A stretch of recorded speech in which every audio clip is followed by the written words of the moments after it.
allergics, germaphobes, and everyone in between, tonight I'm going to do an after dark clean and disinfect with me for COVID-19, influenza, and any other germs, bacteria, or viruses you want to get rid of. I'm going to take you through my routine step by step to show you all I do to keep my home disinfected. Now, COVID-19 is known to stay on surfaces for hours up to days and maybe longer. While we're only going out if necessary, just for groceries, my husband still has to go to work each day and he works in a hospital. So keeping my home disinfected the very best I can is super important. Fortunately, I've gotten the disinfecting down to about 15 to 20 minutes, and I'm going to show you how I do it.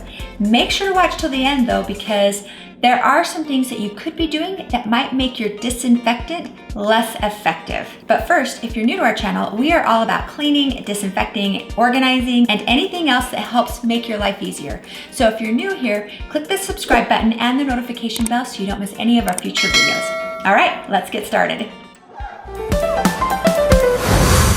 It's 11 o'clock at night right now and my family is in bed, and this is when I like to do the disinfecting for a very specific reason. I'm working with cleaners that I want to sit on surfaces for up to 5 minutes. I don't want little hands grabbing handles or doorknobs that have bleach on it, so it's easier to do it when they're all in bed. Now, I mentioned that I'm going to use bleach, but you can actually use any household cleaner that says it kills 99.9% of bacteria and viruses. So Lysol, your Clorox or your Lysol wipes. This is my Force of Nature cleaner, which I absolutely love and I use all the time. If you haven't seen my video about Force of Nature, you need to check it out. It's amazing. But as for tonight, I'm actually just going to use bleach. And I'm going to go ahead and mix it right now so that I can show you the right ratio to water to use. So what I'm going to do first actually is put on gloves. And if you think that you might possibly splash anything on your face, you want to make sure to use goggles. I'm also going to open up my windows and a door to let fresh air circulate.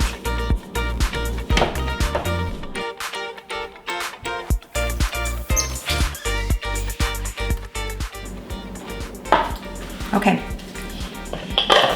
so I'm going to mix 2 cups of water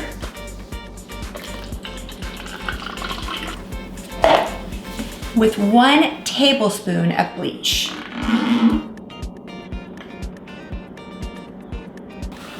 Now this happens to be the name brand bleach, but it doesn't matter. You don't have to use this particular brand. Any brand that you have will work.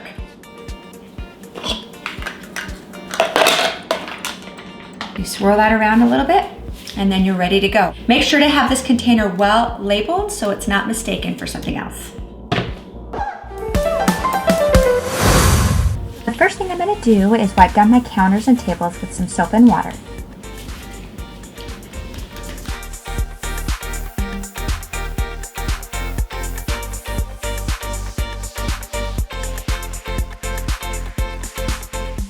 Once I'm done with that, I will wipe down the handles and doorknobs in my kitchen.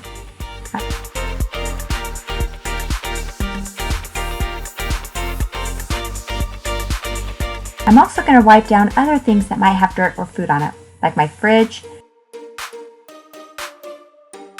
dishwasher handle, stove knobs, and the doors to the outside, and also my high chair.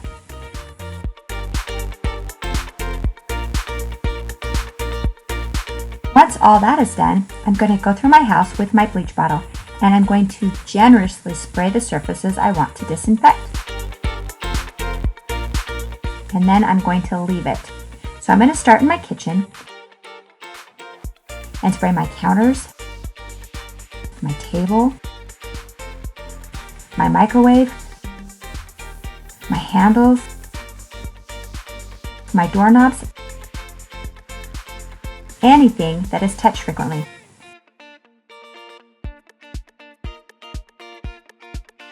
There are many surfaces that you should disinfect that many people don't think about. For example, the back of chairs.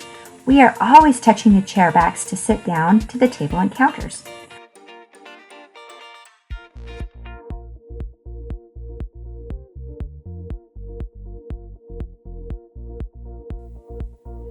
Also, think about the latches for your high chair. I feed my toddler multiple times a day, so I'm always grabbing those latches. So I don't want to skip those.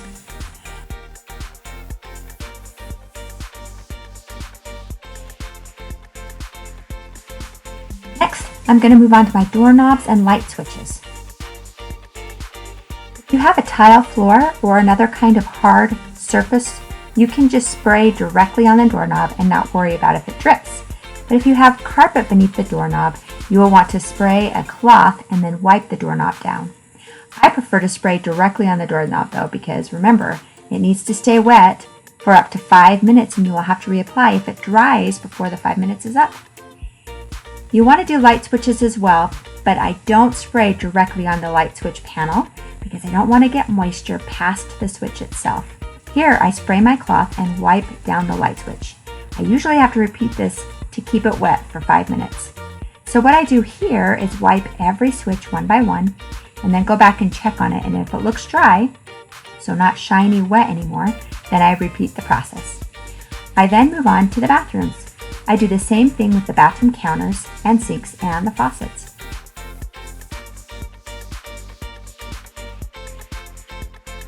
I also wipe down our hand railing. That gets touched a lot, but it is easily neglected, as well as the remote control. Be careful not to get disinfectant in the buttons though, as that can damage the remote control. I also disinfect our phones, keyboards, and tablets daily. I'm not going to get into that now, but I did a video all about how to disinfect a phone. I'll put a card above, and if that interests you, click on that card and it'll take you to that video. The next thing I'm going to do is my kitchen sink. Even if it's not cough and cold season, I disinfect my sink nightly. The sink is one of the filthiest places in your house. I've already loaded the dishwasher and I'm going to clean a few things that need to be hand washed. Then I'm going to spray my sink with my soap and water solution to wipe off all the food particles that get stuck in the sink. I'm also going to clean the handle and the sprayer and around the faucet. Then I'm going to spray the sink and handles with the disinfectant and let it sit for 5 minutes.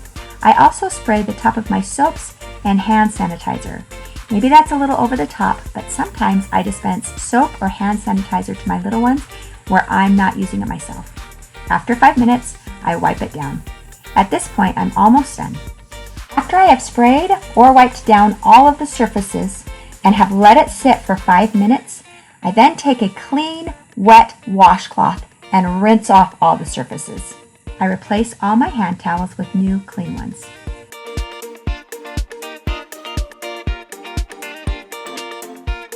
Now, the high-touch surfaces might be different in your home. Just think of things that get touched frequently in your home and be sure to disinfect them as well.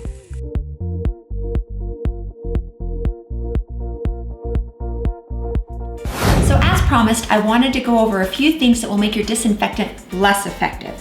Now, 2 we already talked about. You need to make sure to clean the surface with soap and water before you disinfect.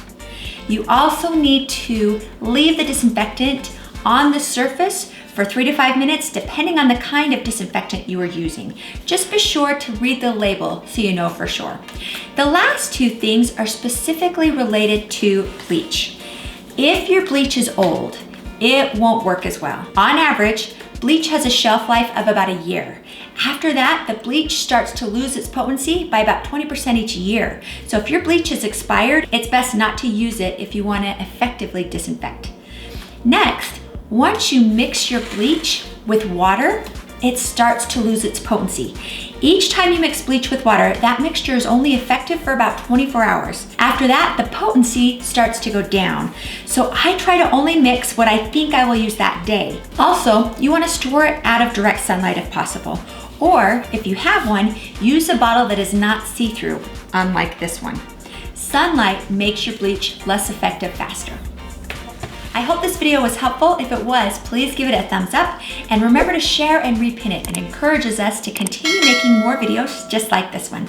Last week I did a video all about how to clean and disinfect with bleach. I'll put that at the end of this video. Click on that video and we'll see you in the next one.